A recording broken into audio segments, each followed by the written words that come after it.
transmissão online está acontecendo, está um sucesso, já temos quase 20 pessoas assistindo, sendo que tem gente em Portugal, tem Portugal e Chile aqui acompanhando a programação, ou seja, da Vila Madalena para o mundo. Muito bom. Tá certo. Olá, Dito.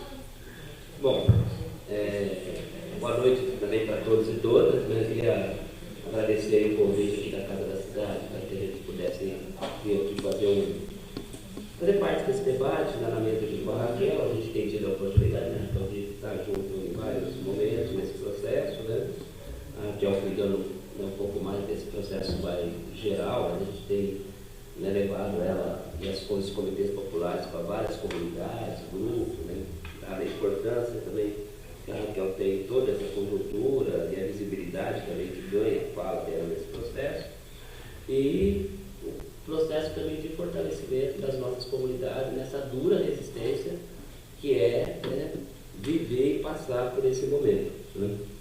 Importante também a gente fazer essa reflexão aqui hoje, porque é um dia muito especial para nós, que nós do Movimento Moradia acabamos de fazer uma série de ocupações na cidade de São Paulo. Foram 10 ocupações, né? De ontem à noite para cá. Nós já tínhamos feito 4 no começo de outubro, né, na Jornada Nacional de Luta, né, aqui em São Paulo, né? E agora, né, mais 10 prédios aí, né, do governo municipal, privado, e também da CDHU, que o movimento decidiu ocupar, né? No texto nós perdemos a paciência e perdemos mesmo, né, a situação que está vivendo na cidade de São Paulo. Dentro dessa linha, né, que a Raquel colocou, né, do tal stand de venda, né, da cidade vitrine, né, esse espaço, essa cidade, então não tem lugar para os sem-teto, não tem lugar para os favelados, para os trabalhadores informais. Vocês viram, né, os camelôs, que aconteceu a semana passada, né, aqui em São Paulo, ali na Feira da Madrugada, né, a forma como que a prefeitura tratou os trabalhadores, né. Tem 2 estratégias. A primeira estratégia é de desqualificando, né, e criminalizando. Quando é um movimento social, um processo pesado de desqualificação dos movimentos, os trabalhadores informais, processo de criminalização muito grande primeiro, né. Sempre esses processos, eles vêm, né, junto com esses processos, vem sempre um processo de estigmatização das comunidades, né. Vou comentar um pouco sobre essa questão da Nova Luz, que todo mundo está um pouco discutindo, né. Desvalorização, rebaixamento imobiliário, valorização imobiliária da região, né? Criminalização do povo, né? E depois expulsão, pura e simplesmente um verdadeiro ataque, né? Como aconteceu com os trabalhadores informais na semana passada, aqui na região da Feira da Madrugada. Porque a Prefeitura de São Paulo tem um projeto para a reurbanização do Parque Dom Pedro, que passou inclusive pela demolição, né, do edifício São Vito e Mercúrio, e tem todo um projeto de renovação urbana, junto com Nova Luz, um projeto de renovação urbana para a região do Pari, né, e do Parque Dom Pedro, né. Então, dizendo assim, que esse projeto da cidade vitrine, stand de venda, né, então não tem lugar para favelado, para sem teto, morador de cortiço, morador de rua, né. E os impactos, né, sociais, né? Então, os impactos da Copa, né, eles batem diretamente sobre esses grupos, né, e sobre essas comunidades. Né? Não é à toa que o conjunto de projetos, né, em curso na cidade e na região metropolitana, né, eles são todos praticamente, né, para terminar ou em 2014 ou pouco depois de 2014, mas a meta é 2014. Né? Então, por exemplo, agora as obras, né, o processo de privatização do aeroporto de Guarulhos e a construção aí do terminal do aeroporto, o novo terminal do aeroporto de Guarulhos, que é toda essa discussão da situação dos aeroportos, né, que não vai ter, como vem muito turista, né, para os jovens, não sei o que, né, tem que construir lá o outro terminal do aeroporto. Se construir o tal terminal do aeroporto, não sei se tem alguém de Guarulhos aqui, pelo menos 4.000 famílias vão ter que ser removidas na região de Guarulhos, né, para a construção, né, porque é como se fosse a volta assim, do aeroporto, eles vão fazer mais um pedaço, né, do terminal do outro lado. Né? E ali tem um monte de comunidades, né, que vão ser removidas para fazer as obras do aeroporto. Né? E estão falando de 3 a 4.000 famílias. Né? ou mesmo a extensão, né, das obras do Rodoanel Trecho Norte, para chegar até o aeroporto, junto com a obra agora que a Dilma anunciou, né, com o Geraldo Alckmin, com o governador aqui do estado de São Paulo, do tal Ferroanel, né, mas só as obras do Rodoanel na região, dados oficiais aí da DERFA, que vai fazer a obra do Rodoanel, cerca de 5 mil famílias vão ser removidas da região norte. E os movimentos de moradia que estão fazendo plenário, levantamento, foi criado um fórum de resistência ao projeto lá na região e tudo mais, né, está falando entre 12 a 15 mil famílias. Isso tem impacto direto no processo da obra, do projeto, né, mas também a gente tem os impactos indiretos. Com o efeito de elevação e o processo de valorização imobiliária da região,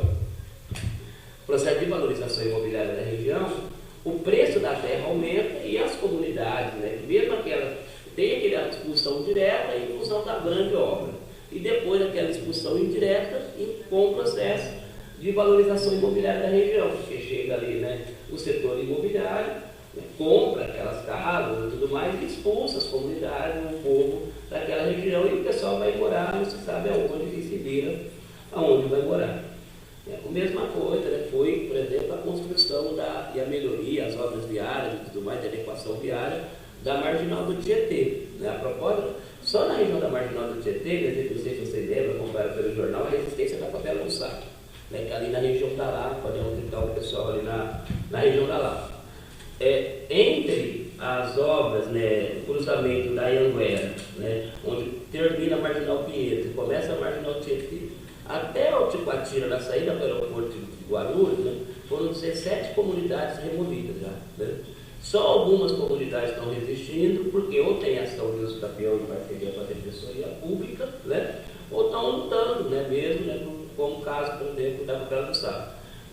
Mesmo a favela do Moinho, um pouco mais para frente, tem uma ação de uso campeão deposta pelo pessoal do escritório modelo na parceria com a Defensoria Pública, Canindé, várias comunidades na região que a gente tem feito, né, uma blindagem aí, do ponto de vista jurídico, para tentar garantir que as comunidades fiquem. Mas a grande maioria dessas comunidades não estão sendo removidas. Comunidade antiga, por exemplo, ali no viaduto, perto do Estadão ali, né, do lado do viaduto tinha uma favela chamada Aldeinho, né, Aldeinho, não sei se você lembra da Aldeinho, na época da Luísa Elvira, a gente fazia reunião lá, né, na comunidade. Essa comunidade que estava ali há 17 anos foi removida em 15 dias dali da região. Simplesmente varrida, comunidade de quase 2.000 pessoas removidas praticamente da noite para o dia. Né? Uma associação, muitas vezes, né, ao tráfico local, inclusive, para ameaçar as comunidades, as pessoas e tirar todo mundo dali. Né?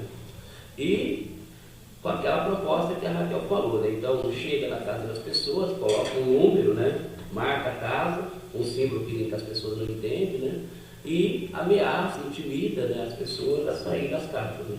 Ou para receber uma verba de 3 mil reais, né, que a gente está chamando de cheque de espelho, ou uma proposta de 30 meses, né, para receber uma verba de aluguel, de apoio de aluguel, né, que é o Bolsa Aluguel, agora é parceria social, nada social essa parceria, né, de 30 meses, né, de 300 reais por mês. Ou seja, a pessoa vai receber 9 mil reais em 30 meses para deixar a casa e vai morar não se sabe aonde, sem nenhuma garantia que depois essa pessoa vai receber uma nova moradia.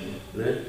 E a compensação ambiental, por exemplo, das obras da Marginal do Tietê, né, foi, né, a proposta de construção do maior parque linear do mundo ali perto da USP Leste, na Várzea do Tietê, que vai despejar mais de 17 mil famílias. Então, esse processo, né, em curso na cidade de São Paulo e na região metropolitana, para se concluir até 2014, ou mesmo perpassando até 2014, é para transformar a cidade de São Paulo nisso que a Raquel falou, né, num grande distante de venda, né, se possível, o mais rápido possível, sem pobres, sem população em situação de rua, sem ambulante, sem favelados, sem esforçados, né? E o mesmo projeto higienista, né, em curso no centro da cidade, ele se expandiu, né, para toda a cidade mesmo, inclusive para essa estratégia para a parte da região metropolitana da cidade. E, para vocês, né, esse processo ele se repete nas 12 cidades sérias, seria a estratégia é absolutamente a mesma, né? Claro, resguardada uma ou outra diferença de estratégia, mas acontece do mesmo jeito. Né? A Juliana está acompanhando agora uma remoção de quantas famílias na Rua do Hipódromo, Juliana? Ali, né? 50 famílias na Rua do Hipódromo, né? A proposta da prefeitura é isso, né? Uma bolsa aluguel, leva as pessoas sair, né? Não tem proposta de reassentamento das comunidades, não tem projeto, não tem absolutamente nada. Então, é uma política, né? Então, muito maior, né? Montada de fato, né? Para expulsar os pobres.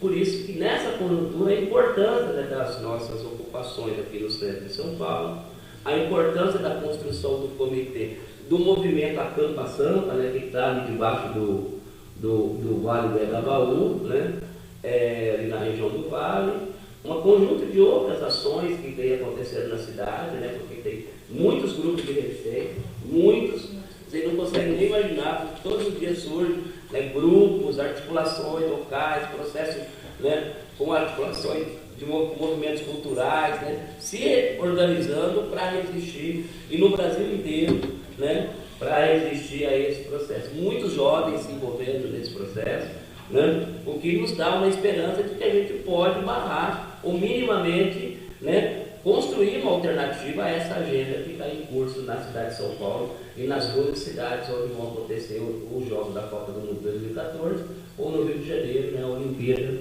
de 2016. Né. A gente conseguiu aprovar agora, né, depois de muita briga, né, duas resoluções importantes. Né. Uma medida provisória. A medida provisória, claro, ela está embutida uma outra coisa, mas é sobre a questão dos reassentamentos em função, né, da situação climática, né? Mas muitas das remoções hoje que vem acontecendo na cidade de São Paulo, na cidade do Rio de Janeiro e mesmo em outras cidades, é o risco ambiental. Eles estão associando o risco ambiental aos processos de remoção e aos processos de despejo, né? E o artigo 3 lá da medida provisória 547, né, fala da obrigação do reassentamento das comunidades, da garantia do reassentamento. E a outra coisa foi a constituição do comitê, do grupo de trabalho no âmbito da Secretaria Nacional de Direitos Humanos, né, para a gente também monitorar essa questão dos despejos, das remoções, enfim, fortalecer também no âmbito nacional as denúncias. Nós temos também uma parceria com o Ministério Público Federal, né, que tem cumprido um papel importante nessa agenda, né, no sentido também de fazer não só as defensorias públicas, né, em nível da União, mas também as defensorias públicas locais, o Ministério Público Federal e os Ministérios Públicos estaduais também têm tido um papel importante nessa agenda, no sentido também de construir esse processo de resistência junto às comunidades para evitar, né, as remoções, né, essas remoções que são absolutamente, né, arbitrárias, né, indevidas, enfim, né, inadequadas, né, do ponto de vista, né, daquilo que está discutido, né, e apontado, inclusive, né, não só no relatório, mas naquilo que a ONU determina, né, como garantia do direito à moradia digna ou do direito à moradia adequada para as comunidades. Né. Aqui em São Paulo nós temos constituído um comitê popular, a COPA, né, nós temos, na verdade, dois comitês. Tem um comitê popular que está constituído, que é um comitê de caráter um pouco mais geral. A gente se reúne uma vez por mês no Sindicato dos Advogados para discutir estratégias de luta, de resistência, e tem vários grupos. Então tem a Associação Nacional dos Torcedores, né? Aí tem um grupo chamado, que articula também lá com a Associação Nacional dos Torcedores, que é o Autônomo Futebol Clube. Tem o pessoal do Autônomo também legal, é uma molecada boa aí, né? Tem também o pessoal da Assembleia Popular, do Jubileu Sul, vários outros grupos, né? O pessoal do Movimento de Moradia, nós da Central de Movimentos Populares, um conjunto de organizações que está, né, se reunindo uma vez por mês no Comitê Popular da Copa. Temos feito uma parceria estratégica boa com a Defensoria Pública, no sentido de buscar garantir ou resistir aos processos de remoções. Quando não consegue nenhuma negociação da Prefeitura, nenhum tipo de articulação, interpõe, entra com as ações civis públicas, né, para tentar impedir a remoção ou despejo, para tentar ver se a gente consegue garantir algum tipo de negociação nesse processo, ou mesmo uma alternativa de reassentamento para as comunidades. No caso lá de Itaquera, foi constituído um outro comitê. Tem dois movimentos em Itaquera. Tem um movimento em Itaquera chamado Nossa Itaquera, é um movimento antigo já da região, né? E dentro do nosso Itaquera, né, tem comerciantes, né, então tem gente que acha que é isso mesmo, vai fazer uma valorização imobiliária ali e tal. Mas uma parte do nosso Itaquera, que é o pessoal ligado à moradia, né, se articulou um outro grupo, né, esse muito mais assim, combativo, mais radical, né, porque é um novo, né, são novos atores, né, que vão surgindo nesse processo, né, que é um comitê chamado Copa para Quem, né? E junto, né, porque perceber, e claro, foi uma ação inteligente dos dois grupos, que parece que um não vai viver sem o outro nessa agenda, né? Porque, então, eles têm se articulado, conseguiram fazer, né? Porque as comunidades na região de Itaquera, elas estão muito desorganizadas, né? Por quê? Porque estão ali há muitos anos, são comunidades consolidadas, e até então, estavam lá, né, vamos dizer assim, né?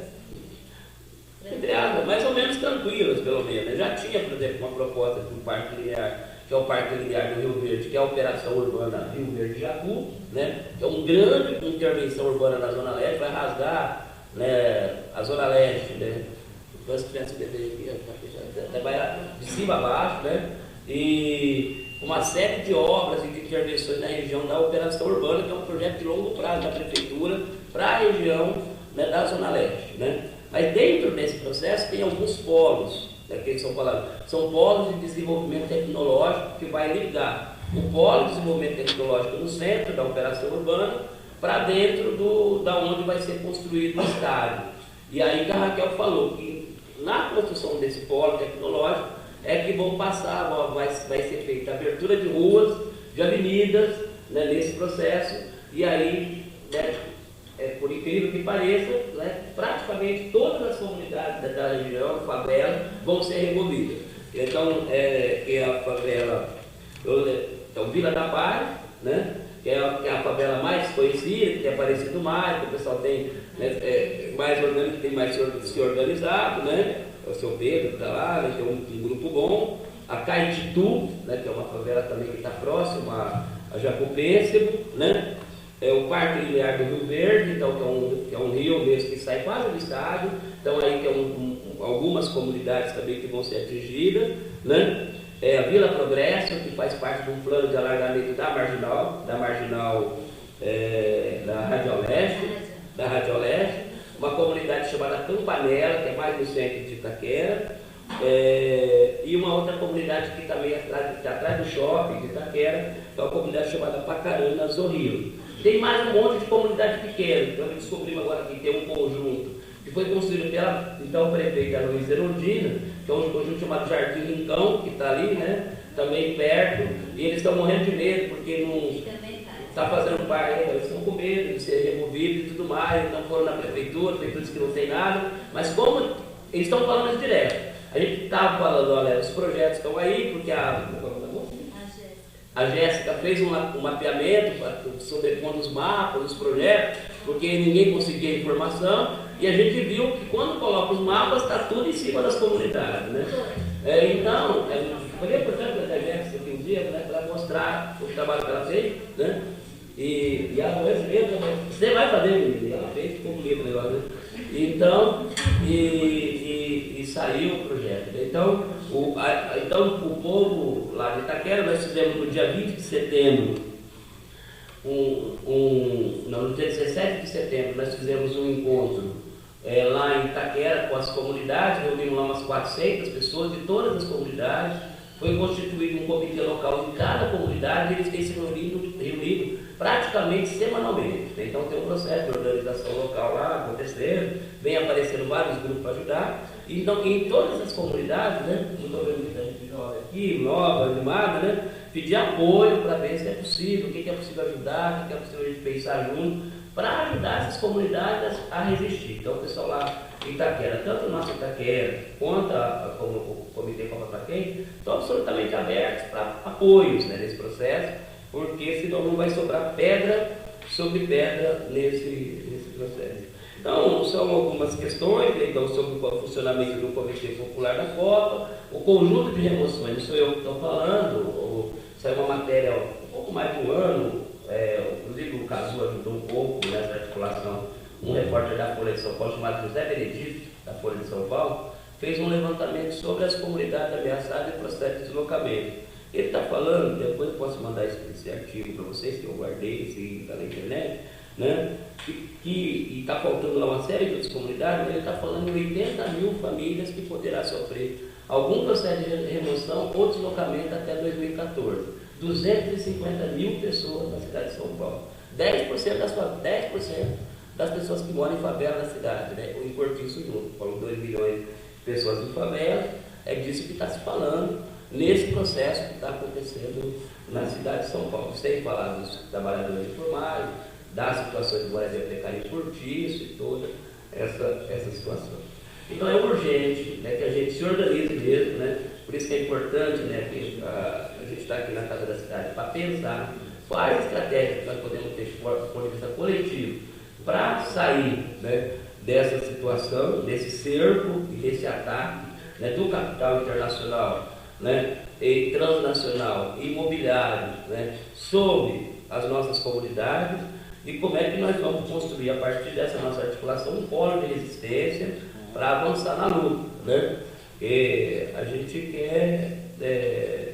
ninguém aqui, né, falou contra a Copa do Mundo, que é importante o evento, do ponto de vista cultural, do ponto de vista... Mas o que a gente percebe é que, em concomitância ao evento, vem uma agenda perversa, né, de ataque às nossas comunidades, ao nosso povo, que a gente não pode de jeito nenhum deixar ocorrer. Considerando que no Brasil, né, nós somos, né, e temos o orgulho de dizer que nós temos os movimentos mais organizados, onde a sociedade civil tem mais capacidade de proposição política, então a gente tem condição de avançar numa agenda alternativa, né, inclusive agora acabou de ter o Fórum Social São Paulo. É possível construir uma São Paulo diferente, né, e acho que nós temos que pensar estrategicamente como é que nós vamos fazer para avançar nessa questão. Espaço de participação tem, eu já fiz aqui referência pelo menos de 3 ou 4 espaços importantes de participação, que a gente pode contribuir para avançar nessa agenda, e nós estamos, como Movimento Popular, né, eu como parte da Central do Movimento Popular, estamos aí abertos e dispostos, né, para fazer e fortalecer essa construção política. Estou aberto agora para o debate. Obrigado.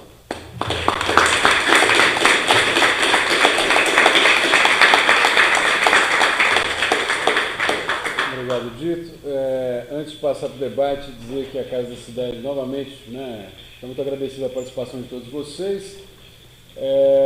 Agora, na sexta-feira, nós teremos um debate, um ciclo de debates que está acontecendo na Casa de Jangualula, reflexões sobre o movimento socialista no Brasil e suas perspectivas. A gente vai receber aqui na Casa da Cidade o Stedley, e a partir das 19h30 também com transmissão online. E no dia 21 agora de novembro nós teremos um debate sobre a financiarização do mercado imobiliário, que vai ter como debatedores a Mariana Fix e o Kazu Nakano. Então vocês estão todos convidados. Aqueles que não puderem, também às 19h30, aqueles que não puderem comparecer fisicamente, acessem, porque agora a gente está tentando extrapolar os muros aqui da casa, mas estão todos muito bem-vindos sempre aqui também. Vou pedir para o Adriano ajudar aqui na mediação. Eu fiquei com uma dupla tarefa, aí é mais fácil para a gente trabalhar junto. Obrigado.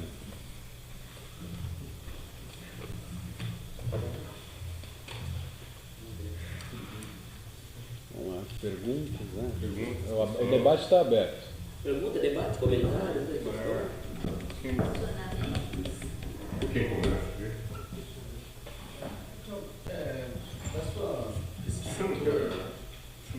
Seu nome? Meu nome é Hélio. Dessa pesquisa toda que você fez na relatoria, essa legislação de exceção é regra, mesmo nos países europeus, de primeiro mundo? Aí? Acho que era bom as 2, 3 perguntas, senão não vou conseguir. Se tiver, tem mais? Senão a gente vai perguntar. Tem uma aqui.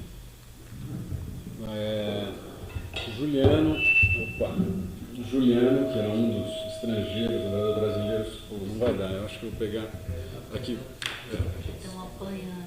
Mas pega porque tem microfone aqui. Mas o Juliano, que era um dos nossos estrangeiros no site, pergunta como a relatoria Relatoria de Direito à Moradia e o Grupo de Trabalho da Secretaria de Direitos Humanos podem influenciar no processo de desapropriação que terá curso na Vila Autódromo decorrente das obras do Parque Olímpico no Rio. O escritório inglês que está fazendo o projeto urbanístico não colocou a saída das famílias como impeditivo para a realização do projeto, não houve necessidade de utilizar a área, mas a prefeitura, de acordo com o contrato de PPP, vai retirar as famílias de qualquer maneira.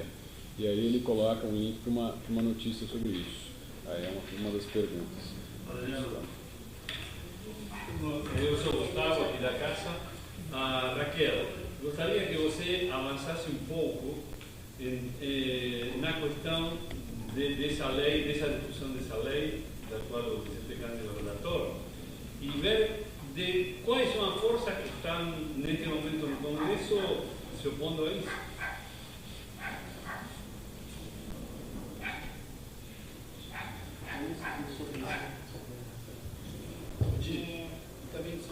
Também informação de onde a gente consegue saber como acontecem essas reuniões.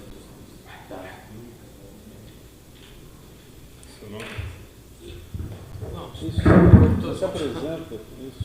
Leonardo Vieira, eu queria perguntar como que vocês percebem que o movimento sindical tem reagido a essas preocupações, tanto na maneira de influenciar a própria lei geral e das cidades, das duas, né? E como tem avançado a comunicação entre o que aconteceu na África do Sul e no Brasil. Parece que a FAS tem acompanhado isso de perto.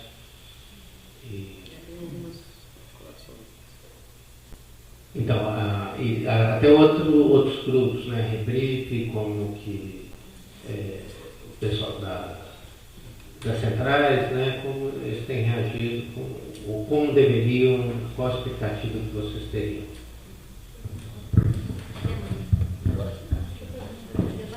Então, vamos lá. Deixa eu começar por essa questão das leis de estado de exceção e estado de emergência, que são particularmente importantes nas Copas do Mundo, né? Porque elas determinam esse espaço por onde circulam os privilégios dos patrocinadores, né? Das empresas patrocinadoras e do capital corporativo. Essas leis especiais da Copa, quando o governo apresenta uma proposta de sediar uma Copa do Mundo e ele é escolhido no processo de seleção, ele assume um compromisso com a FIFA. E um dos elementos desse compromisso é justamente construir condições institucionais, legais e jurídicas favoráveis para o evento. E aí há um processo de negociação entre o governo e a própria FIFA e o Congresso, né? Quer dizer, um jogo político ali, para se definir como vão se dar essas questões. Agora, é muito importante notar que, no caso da África do Sul, por exemplo, além da lei geral, que foi discutida e votada no Congresso, semelhante ao que está acontecendo aqui, bastante draconiana, a FIFA ainda estabeleceu leis específicas paralelas com cada uma das cidades sede. Então, alguns elementos que não conseguiu fazer passar na lei nacional, passou na lei local. Mais draconiana ainda, mais abrindo ainda. Então, esses processos paralelos de discussão com as cidades também estão em curso. Nós não tivemos uma notícia pública disso ainda, mas evidentemente isso está acontecendo, porque um dos elementos fundamentais de tudo isso é a não transparência, né? É um processo que você não tem nenhum tipo de controle público e de que os processos decisórios, os processos de interlocução passam por canais que não são os canais tradicionais dos processos decisórios. Então, né, você não tem muito como captar aonde que isso está acontecendo, em que fórum, quem está discutindo com quem está falando com quem está entrando dentro desse debate. É claro que eu acompanhei, discuti um pouquinho no caso da Alemanha, né, a Alemanha, e essa é a notícia que a gente tem, resistiu muito mais o parlamento alemão a construir essas sessões. A sociedade civil alemã resistiu muito mais. Então, existiram uma lei especial da Copa lá? Sim, mas não é a mesma coisa do que foi na África do Sul, de forma nenhuma. Então, isso depende basicamente da capacidade política local estabelecer um limite ou de ser sócia da maracutaia. É essa a questão. Então, respondendo um pouco a tua questão, olhando para o panorama político brasileiro, responder essa questão é te responder quem são as forças políticas que são sócias da maracutaia hoje no país e abertas para isso, quem são as forças políticas que existem, né? Como que isso no Congresso, dentro do próprio Congresso Nacional, né? E o futebol e toda a armação que tem em torno do futebol. Então não é diferente disso. No caso, me surpreendeu, até talvez o Dito tenha mais informação sobre isso, já teve uma chave de braço do governo brasileiro, da Dilma, em relação à FIFA.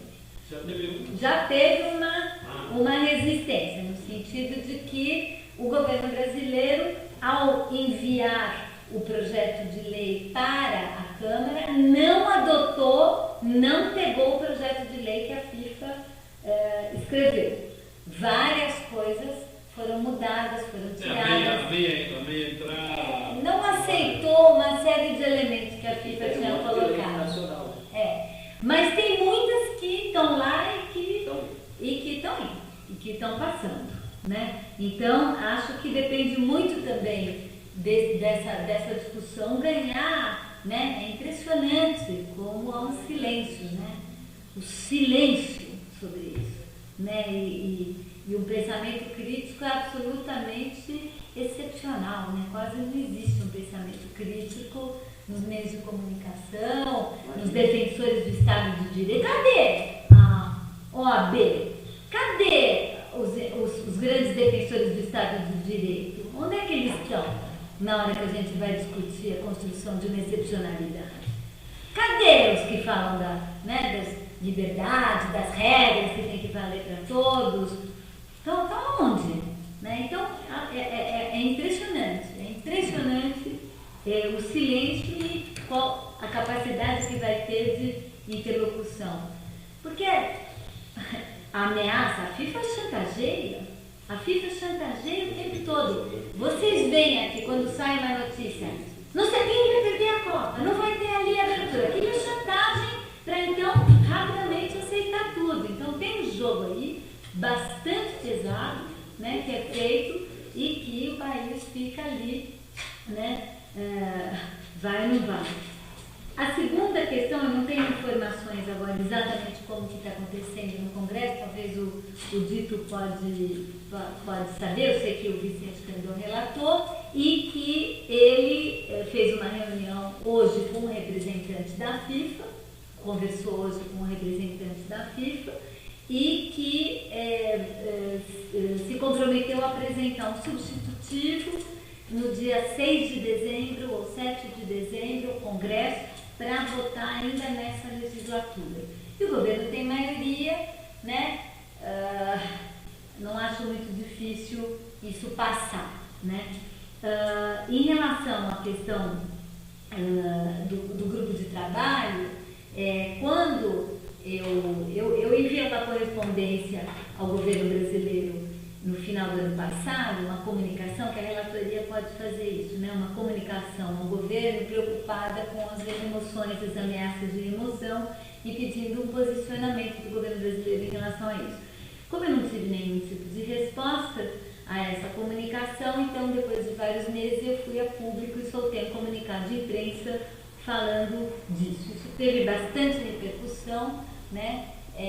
Internacional, na imprensa internacional, e aqui no Brasil, e a partir dali a ministra da Secretaria Especial de Direitos Humanos, Maria do Rosário, tomou a iniciativa de organizar um grupo de trabalho, constituir um grupo de trabalho dentro do governo para acompanhar. Mas é o seguinte, o decreto já demorou não sei quantos meses para sair, e o grupo de trabalho nem se organizou ainda, e muito menos começou. Então, esse grupo de trabalho, quando finalmente resolver fiscalizar, já vai ter saído, todo mundo já foi removido e não dá nem para achar mais onde é que estão essas pessoas, né? Então, aquele estilo Brasil, que fala, não, mas nós temos um grupo de trabalho dos direitos humanos, com todos os ministérios envolvidos, para acompanhar todo o processo, os movimentos abertos.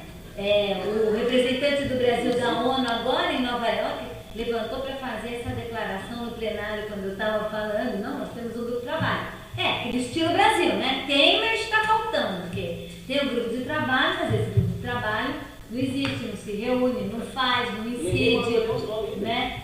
Nem, então, realmente, né? Fica com uma cara de que está acontecendo muita coisa, mas não está. Agora, é claro que essa movimentação toda, isso vai mudando o comportamento. Isso é importante fazer justiça aqui. Por exemplo, em Porto Alegre, a remoção das famílias que foram removidas para a ampliação do aeroporto, como é o nome daquela comunidade do aeroporto de Salgado Filho, foram removidas e a remoção teve um monte de problemas, não ficaram prontos os equipamentos, pessoas foram removidas e não tinha escola, não tinha posto de saúde, atrasou a obra, teve milhões de questões. O processo de organização fez com que o processo que está sendo agora elaborado de remoção para a construção de uma avenida que vai fazer a ligação com o aeroporto já está sendo feito de outra maneira. Já tem muito mais interlocução com as comunidades, já estão sendo propostas os reassentamentos para terrenos do lado, a menos num raio de 2 quilômetros da avenida. Enfim, não é que essas movimentações todas também são absolutamente inúteis, não é verdade? O mesmo eu posso dizer em relação ao próprio Rio de Janeiro. A história do Rio de Janeiro começou com as remoções sendo feitas pelos subprefeitos para construir os BRTs. Tucanaram o corredor de ônibus, né? Chama Bus Rapid Transit, mas é corredor de ônibus. Então, na hora que, para fazer os corredores de ônibus, começaram a remover várias comunidades ali na região do Recreio dos Bandeirantes, Jacarepaguá, naquela região. Então começou sendo feito pelo subprefeito, mas assim, vamos saindo desse chispa, com vídeos, inclusive mostrando o trator da empreiteira que está construindo a reta escavadeira, da empreiteira que está fazendo a obra do corredor, derrubando a casa com as coisas das pessoas dentro da casa. Assim começou. Aí começou toda uma movimentação, uma organização lá no Rio, uma resistência, a história, enfim, começa isso a aparecer, né? Hoje saiu um novo decreto da prefeitura colocando um valor máximo de indenização muito maior, dobrando, era um valor máximo de indenização de R$40 mil, saiu um novo decreto que o valor passou para R$80 mil, valores de indenização desses assentamentos, colocando mais condicionalidades, enfim, isso vai também aqui e ali abrindo um espaço, né, para se discutir. A Secretaria de Habitação começou a ir às comunidades fazer a apresentação da obra, nunca tinha feito isso, começou a fazer, então tem essa pressão, acaba resultando. O que não quer dizer absolutamente que a coisa está toda resolvida, e um exemplo é esse exemplo que o Juliano deu, da Vila do Autódromo. Nem a Econ, que é o escritório inglês, que ganhou a licitação para fazer o projeto ali, ganhou o projeto da Vila Olímpica, nem ela propôs a remoção da Vila do Autódromo. A Vila do Autódromo, em função do projeto olímpico, não precisa ser removida. Ela vai ser removida pura e simplesmente porque é inadmissível por um projeto excludente de cidade imaginar que vai fazer ali uma área lindíssima de classe média, com grande investimento em espaço público, e vai ter uma comunidade consolidada ali. Como é possível com uma comunidade consolidada ali? Vai ter que tirar, mas não porque vai passar uma linha ou uma avenida ou um equipamento. Nada, não tem nada previsto para essa área. Então, a Vila do Autódromo acabou se transformando num símbolo de resistência, porque ela já resistiu à remoção no PAN. No Pan-Americano já queriam remover. Ela resiste desde então, continua resistindo, e a prefeitura hoje, em função disso, apresenta uma proposta para a Vila do Autódromo de reassentamento numa área bastante próxima, do outro lado, né, de toda a comunidade, fazendo um projeto que inclui escolas, enfim, a prefeitura foi melhorando a proposta, mas insiste, e a comunidade insiste, de que não é necessário ser removida, não tem por que ser removida. Então, e eu também acho exatamente a mesma coisa, acho muito importante a Vila do Autódromo continuar, porque que modelo de cidade é esse? É isso que o Dito estava levantando, né? Por que todo mundo tem que sair? E, finalmente, essa questão do movimento sindical. Algumas iniciativas começaram a acontecer no âmbito do movimento sindical, motivados, sobretudo, por centrais sindicais internacionais que tiveram envolvidas, no caso da África do Sul, nos processos de resistência lá, e que começaram também a chamar e a mobilizar os sindicatos. Evidentemente, já começou a acontecer, vocês já puderam ver, principalmente o Sindicato da Indústria da Construção, já começaram a acontecer algumas greves. Já teve greve na obra do Maracanã, né? Nem sei se está em greve ou não ainda, nem sei o que aconteceu. Já aconteceram várias greves. Está vendo na cidade da Copa em Recife. E na África do Sul, um dos elementos mais importantes da resistência foi justamente a articulação do movimento sindical com o movimento de moradia, com os trabalhadores informais, os camelôs. As mobilizações mais importantes na África do Sul, elas se deram em função dessa articulação, que também acabou ganhando alguns espaços, negociando algumas condicionalidades, e essa experiência já começou a ser trocada, né? Eu mesmo vou participar agora, quinta-feira, de um evento organizado pela CUT e por movimentos sindicais sobre a Copa. Então, acho que começou a ter uma pequena movimentação do movimento sindical, que é fundamental nesse trabalho de construção de uma frente mais ampla para se pensar um verdadeiro legado socioambiental e de proteção e dos direitos humanos, né, na Copa do Mundo, que acho que isso daí, esse legado, esse não está construído, essa pauta ainda não está construída. Bom, rápido, então, porque ela praticamente colocou todas as questões, eu queria só fazer duas referências em relação à questão da Lei Geral da Copa. Né, vai ter vamos fazer 3 audiências públicas. Né? Teve uma audiência pública hoje, com o representante da PIPA lá em Brasília, né? Estava lá nas ocupações, ainda não sabemos o que aconteceu, o que ocorreu lá. Mas no dia 1º de dezembro vai ter uma audiência pública em São Paulo, na Assembleia Legislativa. Então é uma oportunidade aí para todo mundo ir para lá, né? Vamos para a Assembleia Legislativa, depois vamos informar o horário, eu acho que é 2 horas da tarde, se eu não estou enganado, né? Mas a gente poder. Você está em São Paulo? Sim. Então, portanto, se você pudesse ir, todo mundo aqui, né, para nós saber.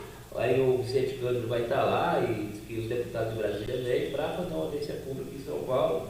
O Simão Verde, tem alguns deputados envolvidos nesse processo aqui em São Paulo, né? O Adriano, enfim, tem um grupo aí articulando as coisas. Então a gente participar dessa audiência pública, né? Segunda coisa, em relação à questão do trabalho informal, um fato novo também, teve dia 26 em São Paulo, os comitês populares definiram 3 agendas nesse momento. A primeira agenda foi fazer, na verdade, no dia 30 de julho, quando foi feita aquela definição das chaves, prazo eliminatório, no Rio de Janeiro, lembra? Fecharam o aeroporto era o aeroporto do Centro do Rio, né? Santos Dumont, que gerou toda aquela confusão, para fazer toda aquela definição da chave ali na Marina da Glória, né? Nós fizemos uma manifestação aqui em São Paulo, né, no dia 30 de julho, teve uma boa repercussão e teve no Rio e em vários locais, né? Aí começou a ter uma articulação do Fórum Ricardo Teixeira e tudo mais, né? Então, o pessoal está fazendo aí, né, o pessoal da Associação Nacional dos Torcedores, né?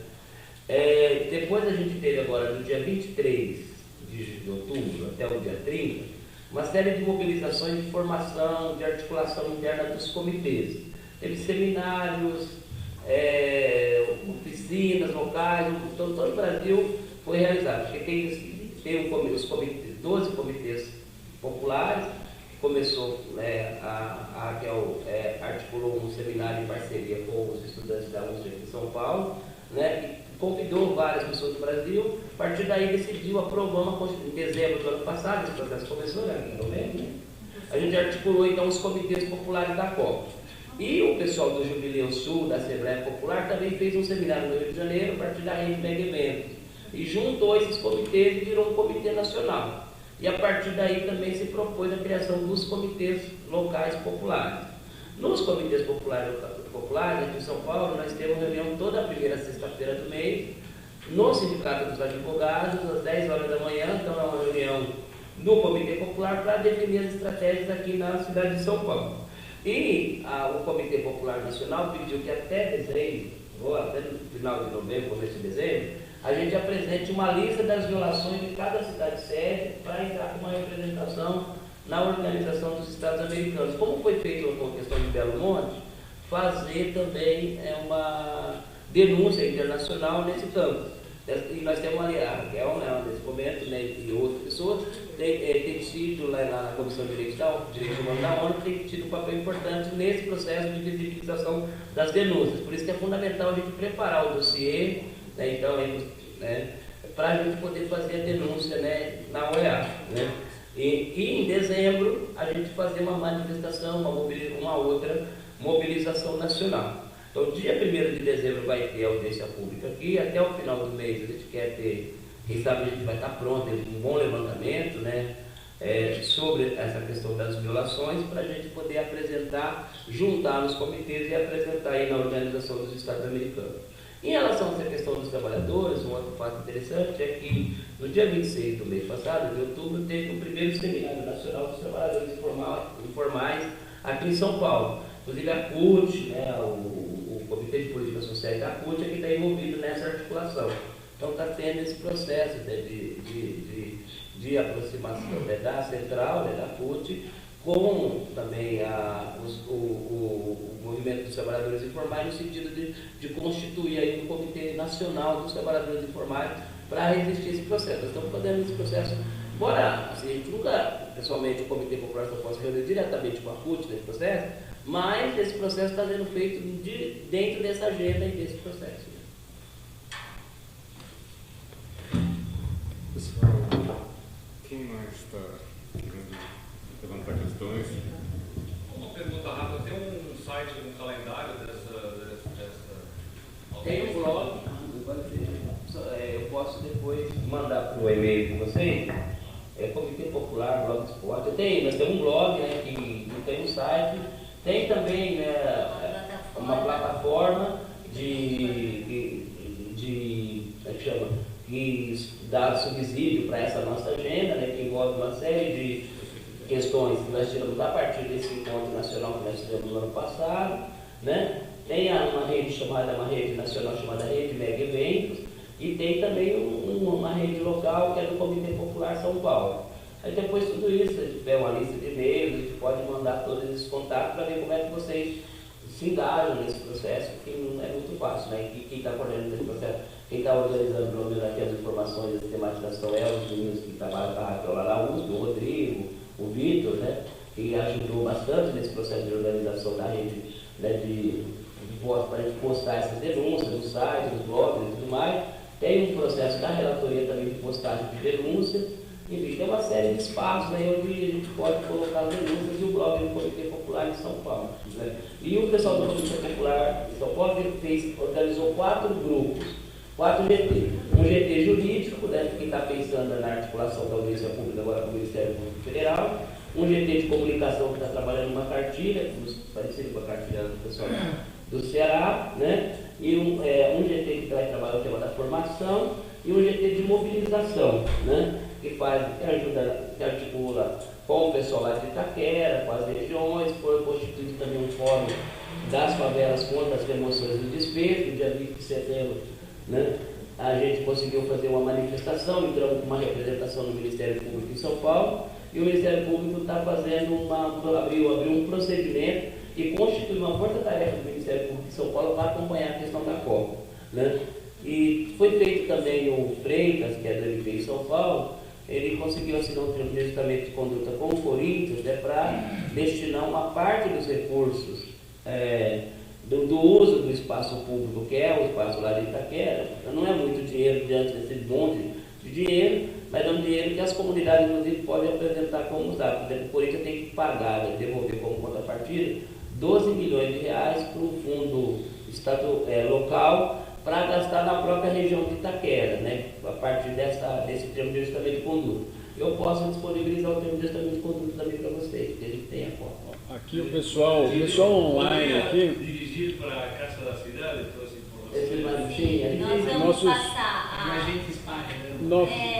o link da plataforma NIG, sobre Mega Eventos, que é simplesmente um local onde a gente todo mundo que tinha informação foi postando lá, simplesmente para ter informação do que está acontecendo. Os vídeos, as denúncias, os comentários, os artigos do Brasil inteiro. Não tem nada muito estruturado, mas pelo menos dá para acompanhar todas essas coisas, né? Nossos e a gente vai internautas passar para todo mundo, para a lista da Casa da Cidade, o link dessa Os internautas passaram aqui, para quem tiver interesse, o Comitê Popular é http://comitepopularsp.wordpress.com. Então, comitepopularsp.wordpress.com e a plataforma é megaeventos.ning.com. Desculpem, muito bom. A coisa é que agora sim, eu estou ainda entusiasmado com a interatividade. Muito legal. Bom.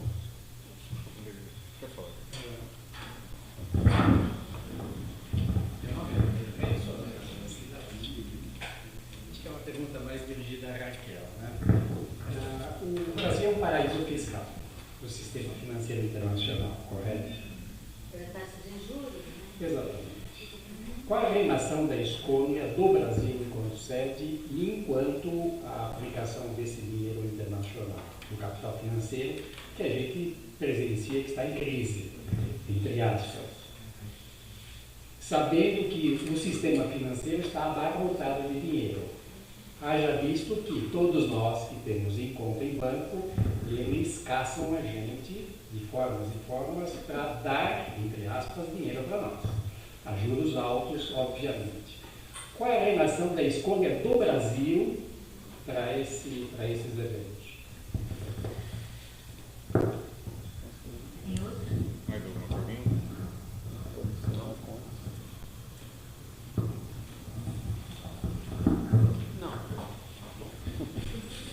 Só perguntar se você já tiveram acesso a um desses contratos com uma das cidades da África do Sul, que foi vazado por um funcionário da prefeitura. Seria interessante, né, para a gente poder...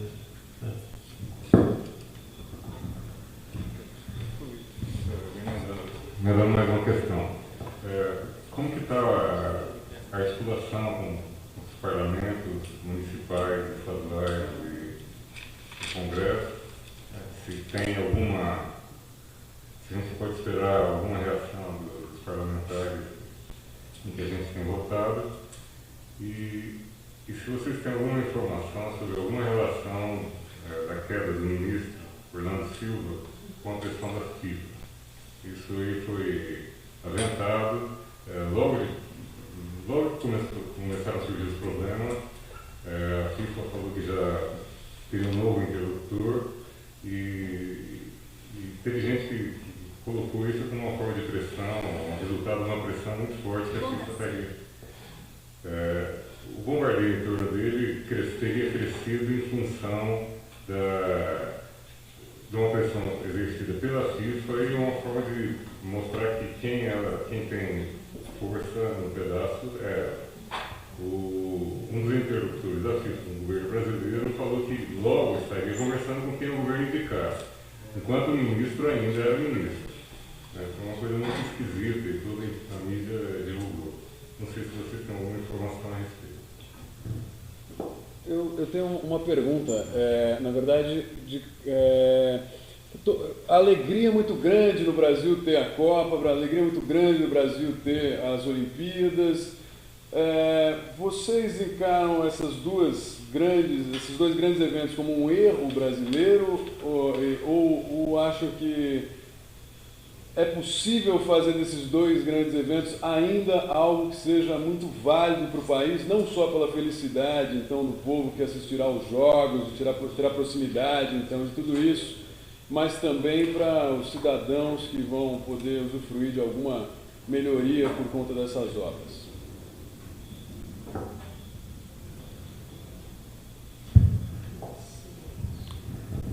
Bom, a escolha do Brasil, e de certa maneira dialogando também com isso,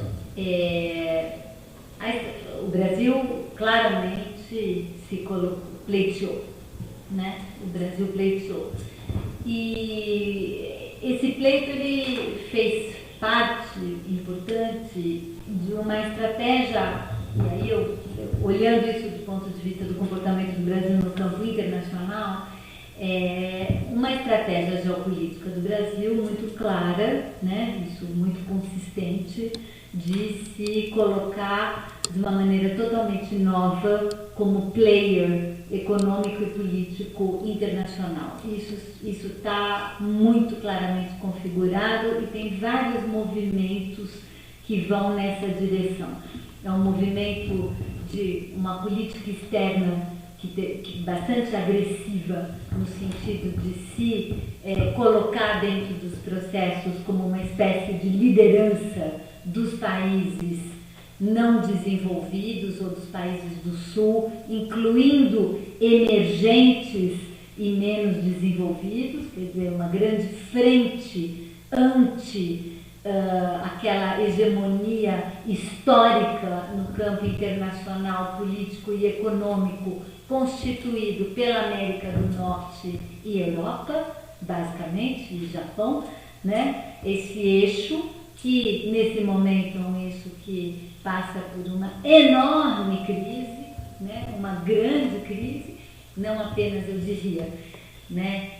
Não é apenas uma crise econômica, é uma crise muito mais profunda mesmo, sistêmica, de modelo cultural, de modelo político, de degradação da noção de recurso. Tem N componentes ali, mas nós estamos falando de um bloco histórico que hegemoniza o planeta há vários séculos, né? E conduz o destino do planeta há vários séculos, são muitos séculos, com diferentes polos hegemônicos ao longo da história, a Inglaterra, os Estados Unidos, a França, o Bloco, a Europa.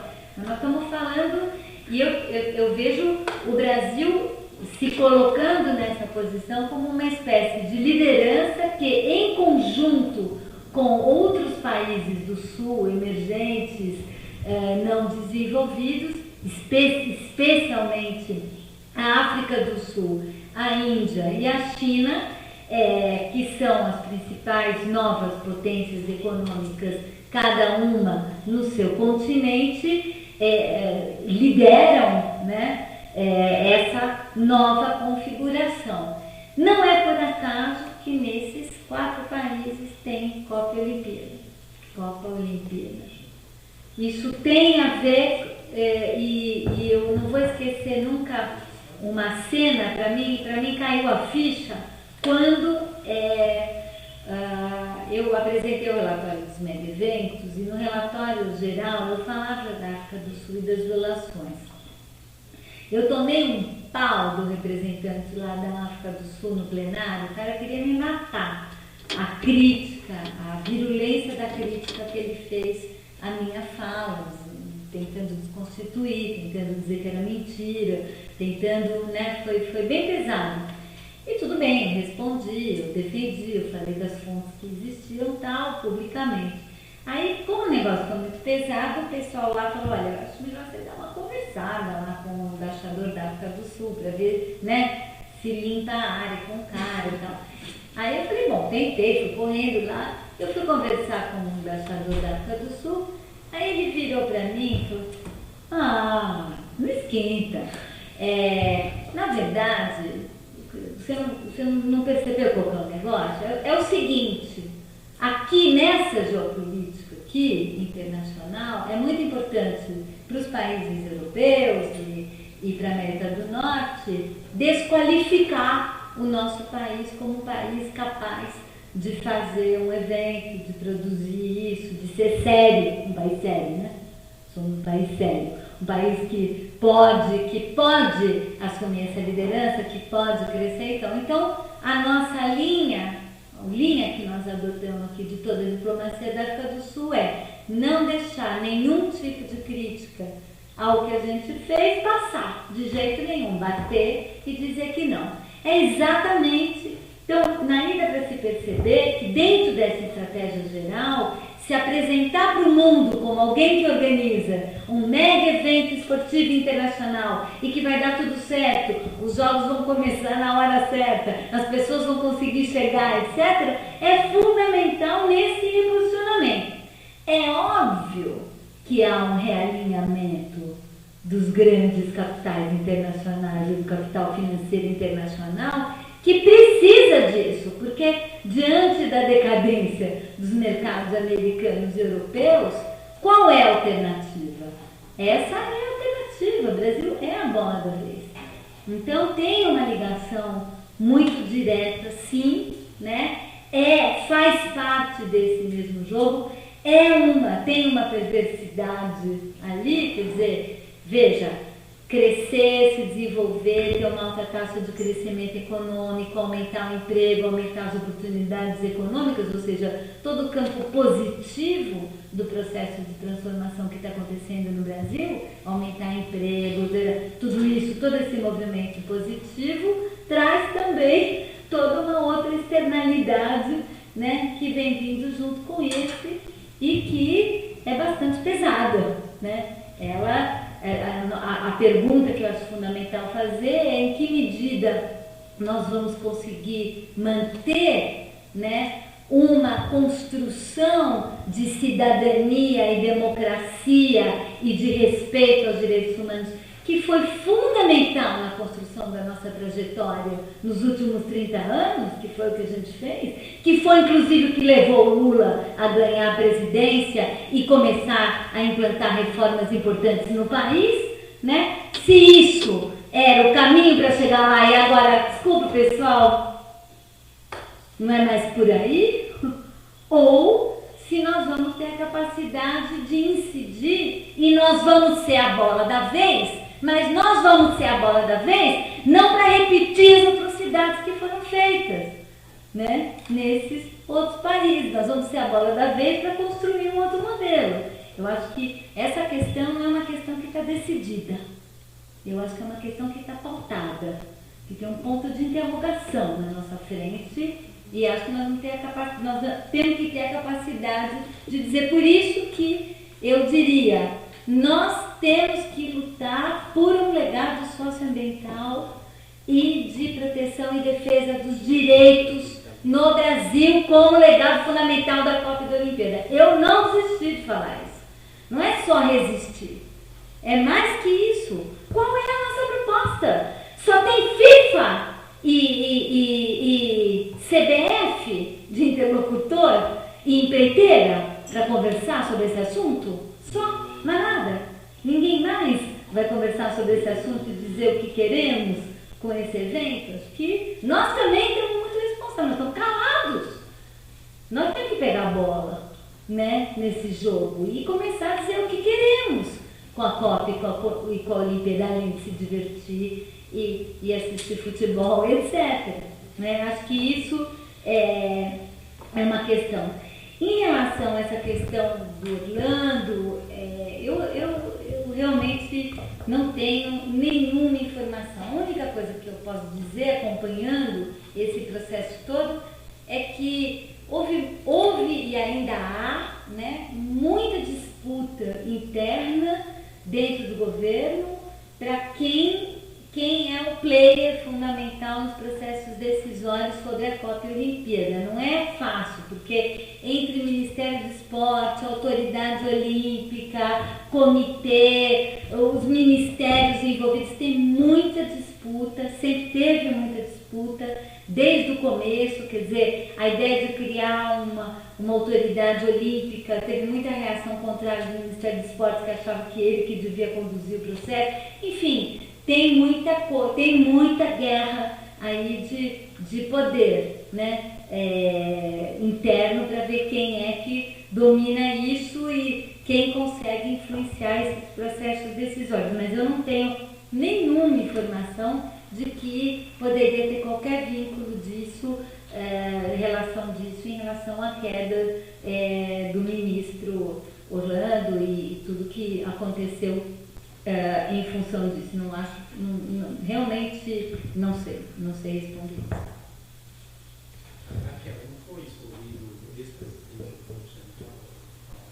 O Henrique Meirelles, deixa eu só explicar, a ideia, tem toda uma história, mas enfim, a proposta do governo, o governo propôs ao Henrique Meirelles de ser o presidente da autoridade olímpica, de construir a autoridade.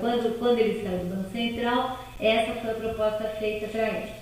Simultaneamente, essa proposta, nesse mesmo momento, essa autoridade olímpica, na montagem do processo, perdeu uma parte importante do seu âmbito e da sua competência. Ou seja, ela que concentraria tudo, deixou de concentrar tudo. Parece que esse teria sido o motivo principal por que o Henrique Meirelles não quis.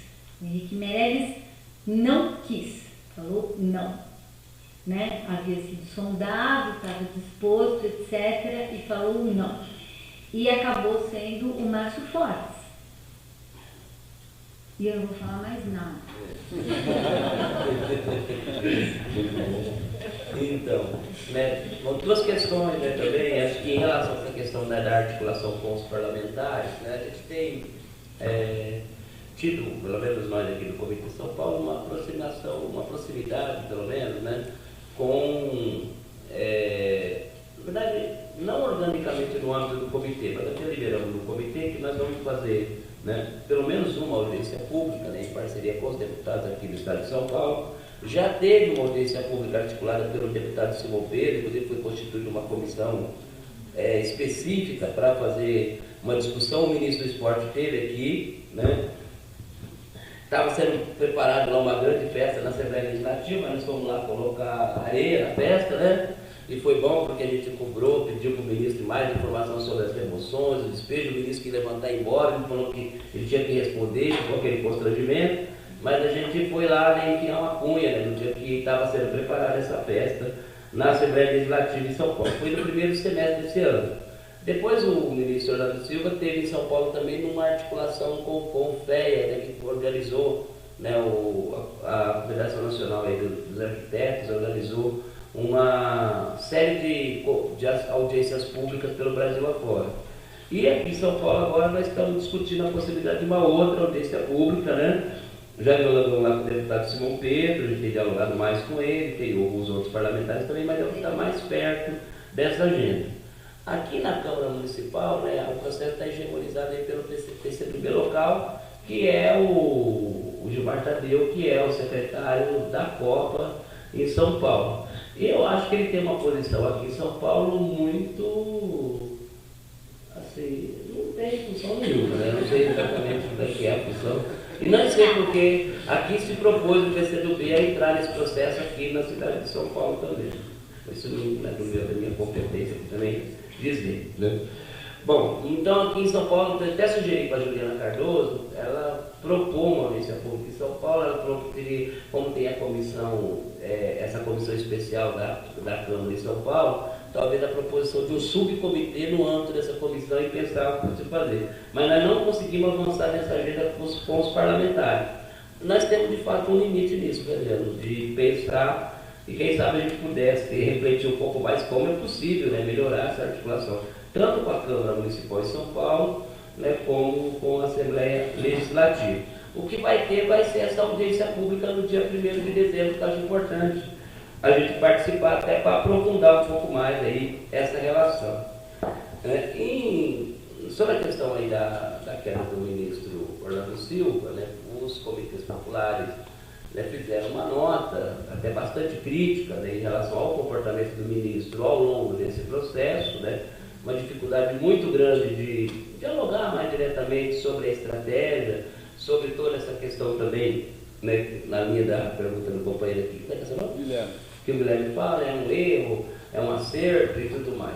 Do jeito que vai, estamos caminhando com um grande erro nesse processo, né? Porque, olha só, né? A quantidade de estádio, o custo dessas mega obras, construção, por exemplo, de estádio em Manaus, em Cuiabá, que vão ser, né, a mínima vai ser tudo de elefante branco, né? Porque não tem jogos nesses locais. Sabe direito o que vai acontecer? Muito dinheiro investido, pouco controle social sobre esse processo, né? Muito pouca informação circulando. A gente vê aqui, né, entre nós aqui, uma suposta plateia de, né, pessoas bem informadas, a gente vê aqui com falta de informação nesse processo. Imagina lá o povo das comunidades da favela, como é que esse processo chega, né? Aqui a gente tem toda essa discussão e esse debate. Então, é possível avançar com um acerto nessa agenda? Acho que é possível, mas nós estamos ali no fio da navalha, estamos já no limite porque a Copa do Mundo vai ser em junho, junho de 2014. Nós estamos em 2011, há 3 anos. 2012 é a Copa das Confederações. Não tem estádio, 2013. Não tem estádio para a Copa das Confederações, nem definiram os estádios, porque, por exemplo, Salvador pode entrar se ficar pronto, Recife talvez. Imagina um negócio desse, né? Então, um monte de problema nesse processo, greve pipocando no Brasil todo nos estádios. Comitê Popular, Ministério Público, enfim, tem também, né, todo um processo de resistência em curso em que a gente possibilita a gente construir algumas alternativas.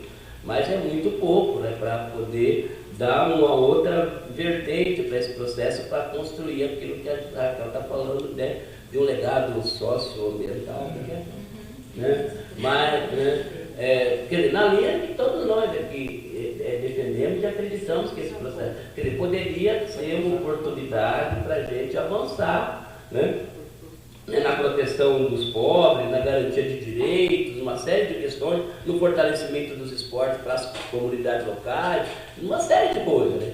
E a gente viu, né, está vendo aí, né, as lições do que está acontecendo, né? Nós tivemos uma audiência, só para encerrar aqui, né? Tivemos uma audiência com lá em Itaquera, o seminário, o movimento Nossa Itaquera fez 2 seminários, né?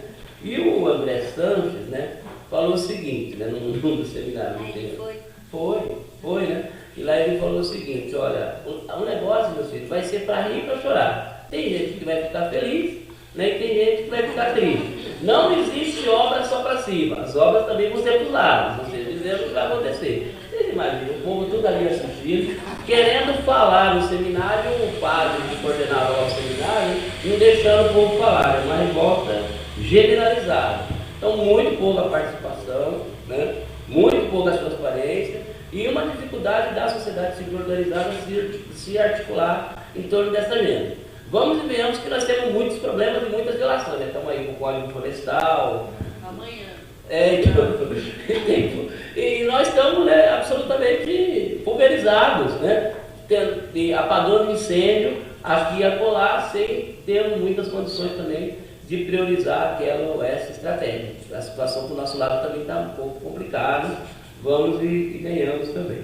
Então, acho, mas é possível, se a gente conseguir, né, de alguma forma, reverter a agenda que está em curso. Se não, a gente caminha, na minha opinião, eu estou muito pessimista. Eu não tinha, pessoal, eu confesso para vocês, como militante do movimento popular, eu não tinha a menor ideia, né, dos impactos, do que isso traria, né, até, né, porque eu chorei, né, o dia que o Lula conseguiu, né, lá também, né, provar, mas pô, legal, né, mas vendo depois, sentindo, né, não sabia, não tinha ideia disso também, né, imagino que, né, como militante do movimento popular, né, mas aí a ficha caiu, né, também desse processo, né. Agora, nós estamos também fazendo o que a gente pode, né, não dá para fazer tudo, porque nós estamos em muitas frentes também, todos nós, né, E vamos, como sociedade civil, como movimento popular organizado, né, como organizações não governamentais, universidades, e fazer o que dá para fazer também. Não temos condição de fazer diferente também. Né? Deixa eu só falar duas coisas. Eu esqueci de falar dos parlamentares. Eu queria falar de um parlamentar que está particularmente envolvido, no bom sentido, com essa pauta e está tendo uma atuação surpreendente nesse campo, que é o Romário. O Romário é o cara que no Congresso está levantando, está denunciando a maneira como está sendo feita a Copa e a Olimpíada, está trabalhando essas pautas e tem pautado, tem estado presente. Ele tem tido uma atuação no Congresso Nacional, é o único deputado que eu vejo que tem se posicionado criticamente, levantado a voz e se mobilizado. O Romário... Veja vocês. Né? Veja vocês. É a filha dele. Não, o Romário... Não é a primeira vez que o Romário faz essas coisas, né? Ele sempre teve muitas causas populares, mas como parlamentar, ele está sendo um parlamentar ativo. E a outra coisa que, quando você falou, eu lembrei, para a gente pensar também das experiências, em Vancouver, quando foi a Olimpíada, sede das Olimpíadas de Inverno, que a gente também não dá muita bola, mas é bem grande também, né? Porque a gente é um mega evento, um super mega evento. Aqui, como não neva, né? A gente não tem equipe de esqui, então a gente não está nem aí para a Olimpíada de Inverno. Mas é muito grande, né? O mundo gelado todo se mobiliza. E foi em Vancouver e começou a acontecer a mesma coisa, e a partir de uma organização, de uma resistência e de um comitê, no caso é uma cidade só, né, Vancouver, eles conseguiram estabelecer um protocolo de conduta em relação à Copa Olimpíada e os temas de direitos humanos. Direito à moradia, direito ao trabalho, trabalho decente, também tem várias coisas, tem um registro disso, desse protocolo, e eu quando for nos lugares e visitar as comunidades, eu sempre também vou conversar com o prefeito, o governador, vou conversar com o Ministério Público, tento sempre ver se abre um espaço e sugerir de que em cada cidade se construa um protocolo local. E que esse protocolo local coloque coisas básicas que nessa cidade precisam acontecer em relação à proteção e respeito de direitos humanos. Não é, além de trabalho informal, além da questão do trabalho em geral, do direito ao trabalho e do direito à moradia, também tem toda uma questão em relação a tráfico de crianças, adolescentes, mulheres, para tráfico sexual. Isso é uma coisa muito, muito, muito, muito, muito grave que acontece também nos eventos, que aumenta para burro a prostituição e aí tudo, turismo sexual, aí tem um monte de coisa também no campo de violação, inclusive em relação a criança e adolescente. Então, isso também é um campo interessante de trabalho para se preparar e evitar que essas coisas possam acontecer.